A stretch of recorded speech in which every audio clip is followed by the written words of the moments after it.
আসসালামু আলাইকুম প্রিয় বন্ধুরা, সবাই কেমন আছেন? আশা করি সবাই ভালো আছেন। দেশ ও দেশের বাইরে থেকে যারা এই মুহূর্তে ভিডিওটি দেখবেন, আপনাদের কাছে অসংখ্য ধন্যবাদ। অবশ্যই যদি ভিডিওটি ভালো লেগে থাকে তাহলে অবশ্যই লাইক, কমেন্ট, শেয়ারের মাধ্যমে পাশে থাকবেন। যদি এরকম নিত্য নতুন ভিডিও পেতে চান তাহলে অবশ্যই আমার কমেন্ট বক্সে কমেন্ট করে যাবেন।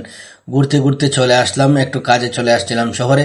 তো ভাবলাম যেহেতু পাশেই চলে আসছি হজরত শাহজালাল রহমতুল্লাহ আলাইহির মাজার, তো ভাবলাম বিভিন্ন দেশ ও দেশের বাইরে আমার ভাই ও বোনেরা রয়েছেন, তারা ভিডিও দেখার জন্য অধীর আগ্রহে থাকেন। তো সেক্ষেত্রে ভিডিও শ্যুটটা নিয়ে নিলাম। আপনারা দেখতে পাচ্ছেন কথা বলতে বলতে কিন্তু আমি ঢুকে গেছিলাম ভিতরে। ভিতরে ঢুকি দেখলাম যে বিভিন্ন দূর দূরান্ত থেকে অনেক জায়গা থেকে মানুষ আসেন সেখানে। অবশ্যই সেটা আপনাদের ভালো জানা আছে। তো যদি এরকম ভিডিও প্রতিনিয়ত দেখতে চান তাহলে অবশ্যই কমেন্ট করে জানাবেন, কারণ যদিও ভয়েস কোয়ালিটি তেমন ভালো হবে না জানি আমি, তারপরেও আপনাদেরকে ভিডিও প্রতিনিয়ত দেওয়ার চেষ্টা করব, ভিডিও দিতে আমি চেষ্টা করব অবশ্যই। তো যে বিষয়টা অনেকদিন পর গিয়েছিলাম হজরত শাহজালাল রহমতুল্লাহ আলাইহির মাজারে, তো সেখানে গিয়ে আগের তুলনায় বর্তমানের যে পরিবেশ দেখে আমার কাছে কিন্তু অনেকটা ভালো লেগেছিল। তো সেক্ষেত্রে কিছু কিছু জায়গায় এখনো অনেকটা ঘাটতি আছে, আশা করব সেটাও ইনশাল্লাহ অতি শীঘ্রই সমাধান হবে।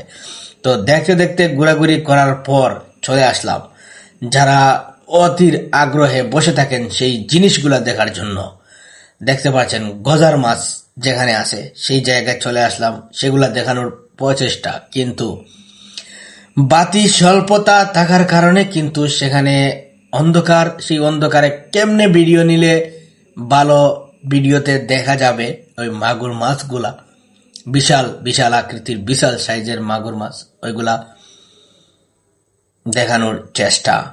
তো অবশ্যই সেগুলা দেখানোর চেষ্টা করতেছিলাম। তারপরেও কিছুটা জিনিস আমার কাছে ভালো লাগছিল, কারণ নিচ থেকে যেগুলা মাছ দেখা যাচ্ছিল সেই মাছগুলা কিন্তু চোখের যে বাতি সেটা দেখে কিন্তু আলাদা একটা ফিল আসছিল, আলাদা ভালো লাগছিল, যে মনে হচ্ছিল যে না, ওই মাছের চোখে কিন্তু বাতি জ্বলে।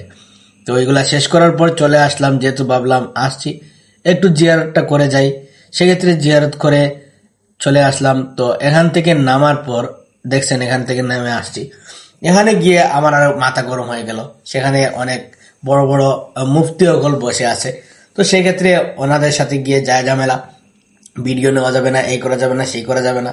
তো সেটা বাদ দিয়ে চলে আসলাম। তো এখানে এসে আরেকটা বিষয় ভালো লাগলো, যে এখানে দেখলাম মহিলারা, যেটা শুনলাম আমি যে বর্তমানে মহিলারা এখানেই থাকবে। আগে যারা উপরে চলে যেত একবারে ওই যে কবর স্থান যেখানে আছে ওইখানে চলে যেত, এখন বর্তমানে ওদেরকে এখানে যাওয়া নিষেধ করেছে।